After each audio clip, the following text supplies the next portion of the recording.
This is the story of Mark Davis, a broke law student who agreed to marry a 71-year-old millionaire widow just 7 days after meeting her. He thought he was saving his family. She thought she was rewriting the past. Neither of them expected what happened next.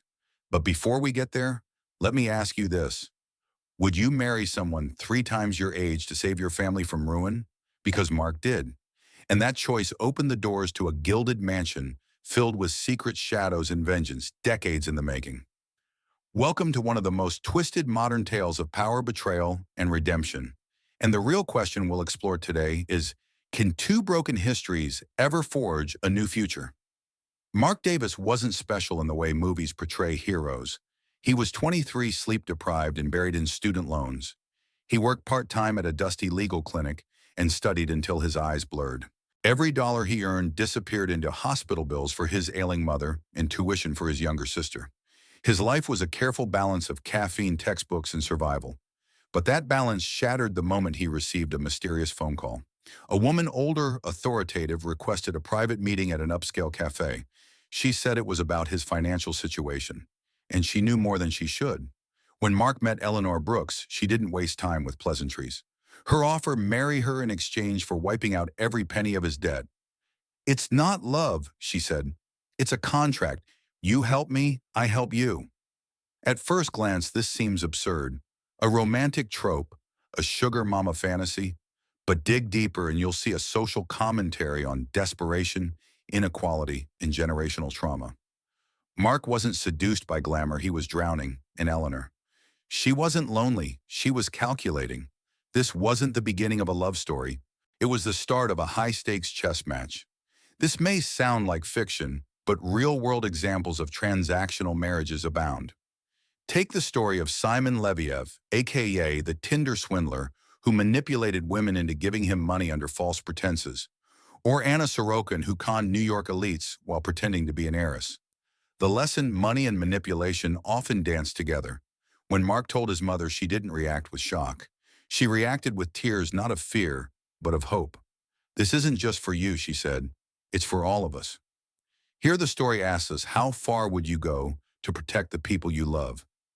There are thousands of young adults in America today supporting siblings, parents, even grandparents.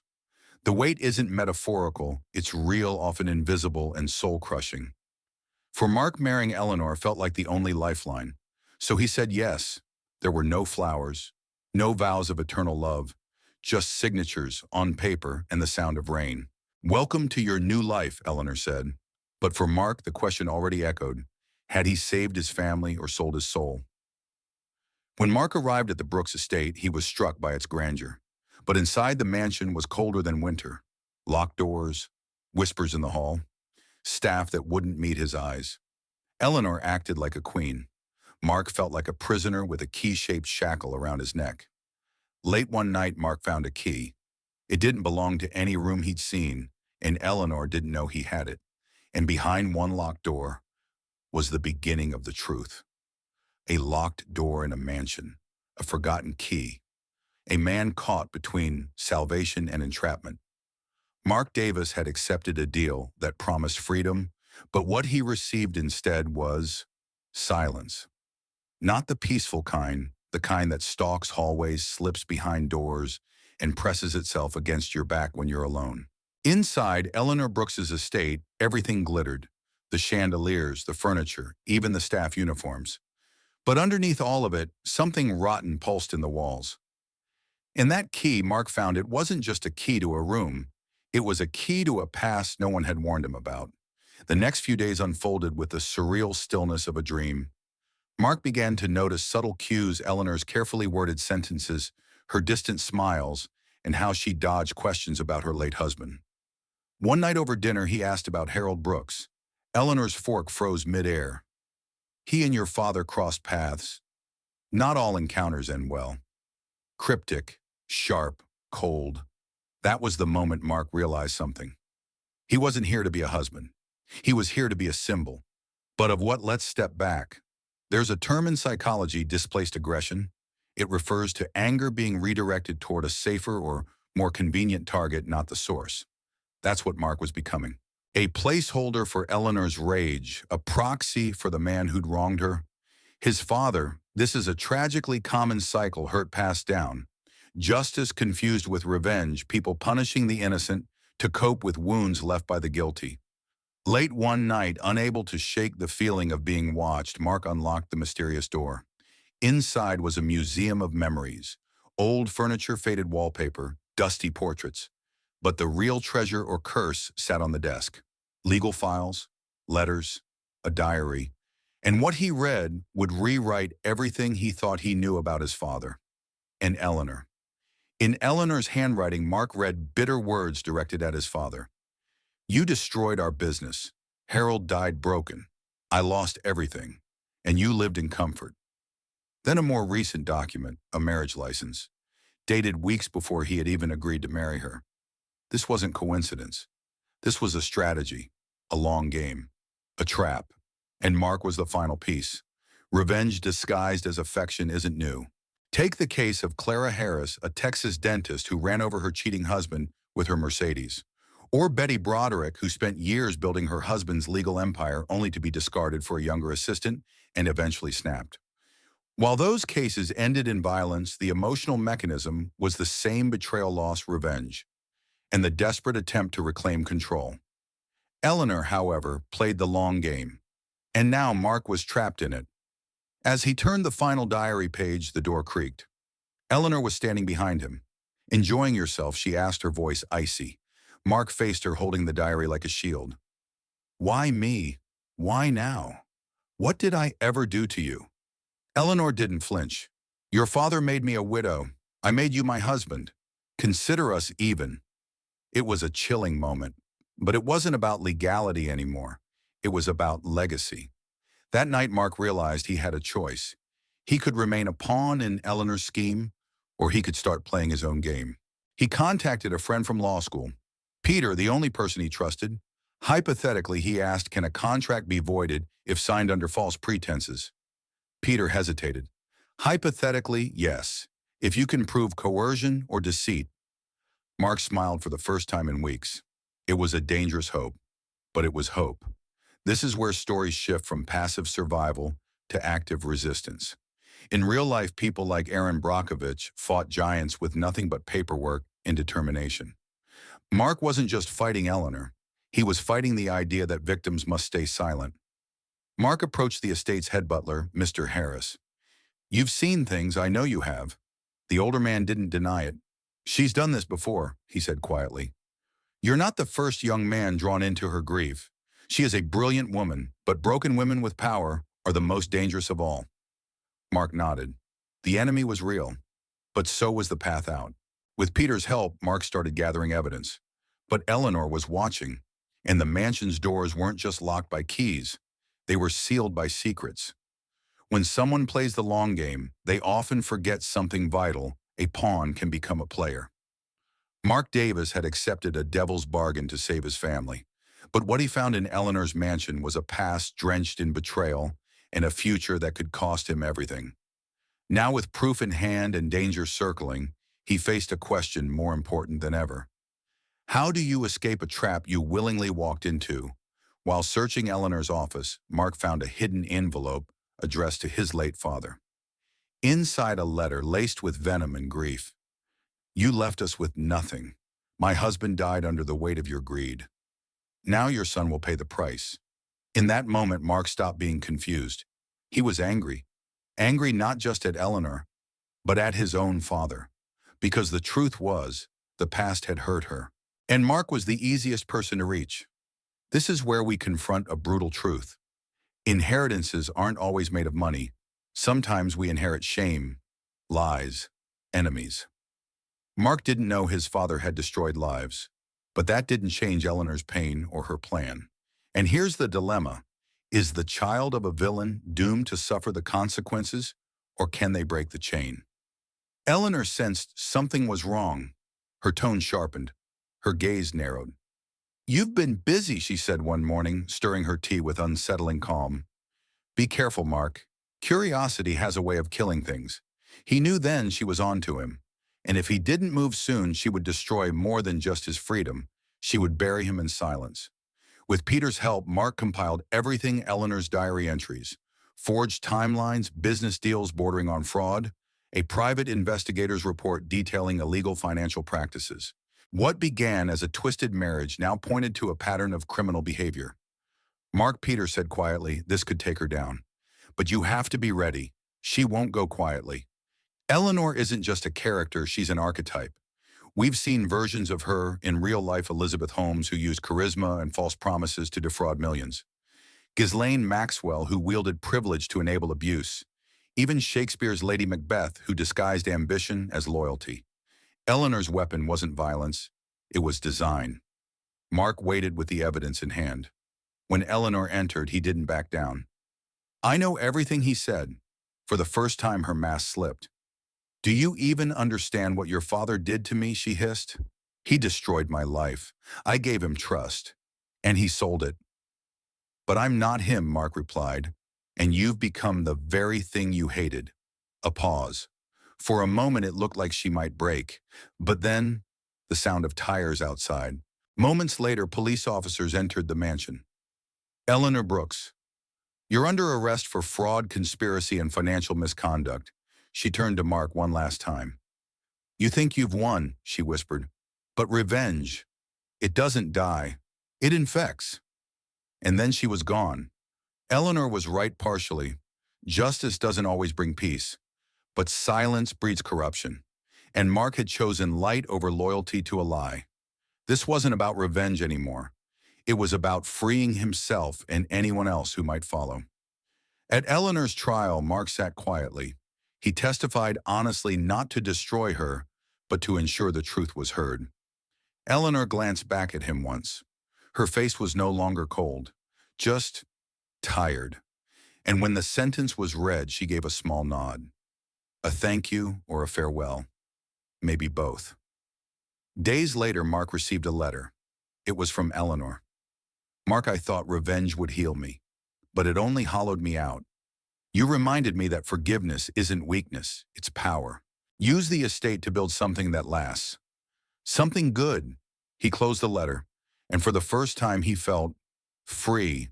The mansion was sold, the profits paid off his mother's debts, and the rest it became the Harold Brooks Scholarship Fund for second chances. Because sometimes redemption doesn't come from changing the past. It comes from building a better future. It started with a deal. It almost ended in ruin. But sometimes life gives you one final choice. Will you let the past define your story, or will you rewrite it? After Eleanor's arrest, Mark returned to the estate once more, not as a husband, not as a prisoner, but as its final visitor. The walls no longer whispered. The silence no longer haunted. Instead, it felt like a closed book. A chapter ended. He signed the papers. The mansion was sold. And with that, the house that was once a monument to vengeance became the seed of something greater. The sale gave Mark more than money. It gave him freedom. His mother's medical debts gone. His sister's tuition paid in full. But Mark wasn't done. He had one more decision to make. How do you honor a man you never knew who died broken by betrayal? Mark used the remainder of the estate's proceeds to create the Harold Brooks Scholarship Fund for second chances. He named it after the man Eleanor had loved, the man his father had wronged.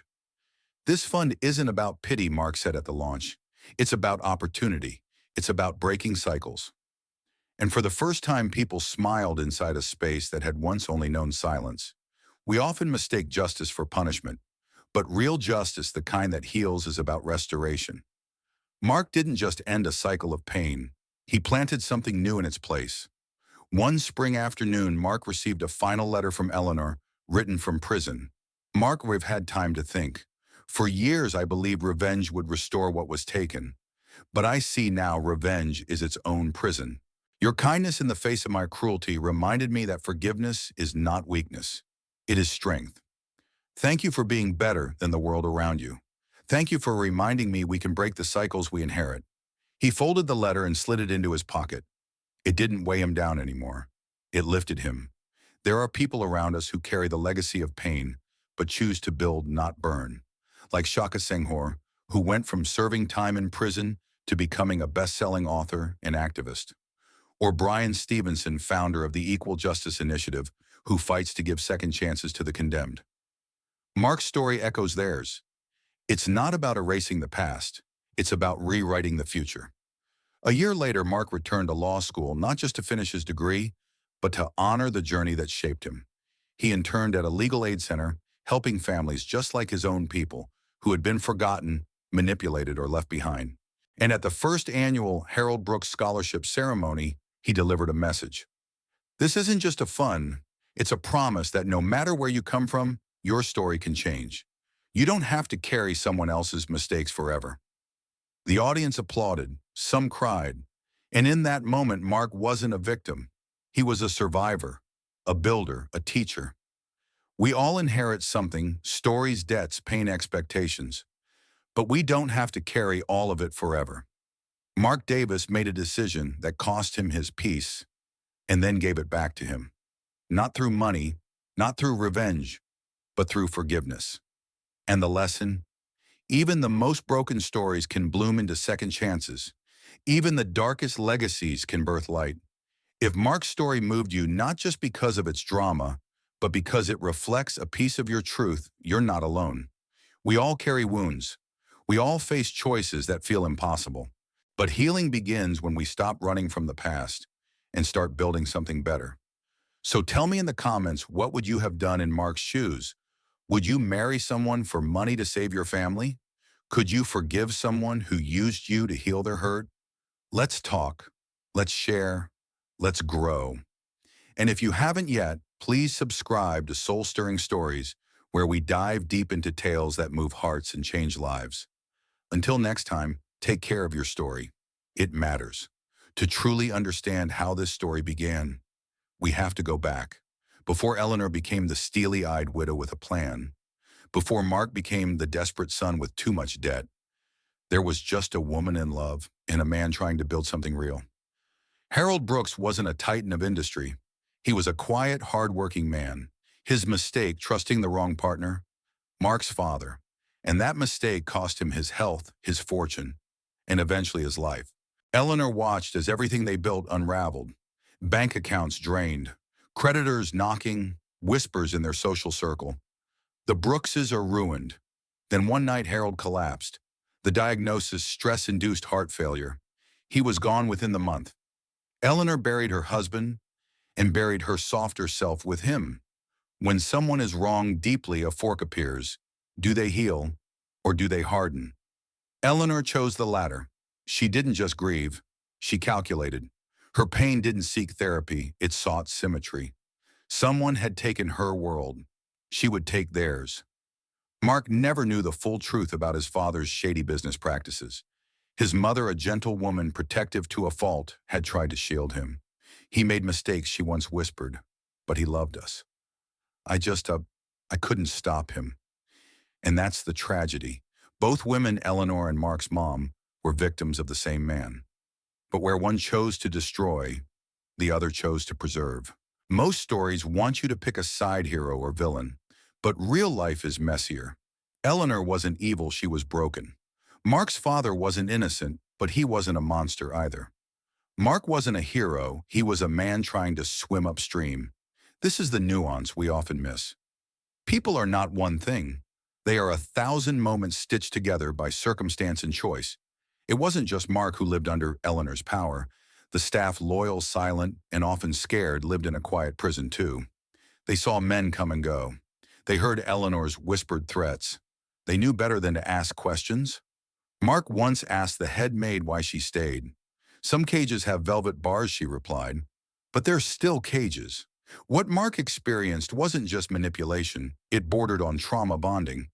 This is a psychological condition where victims form emotional ties with their abusers, often out of fear, obligation, or dependence. He hated Eleanor, but part of him also pitied her.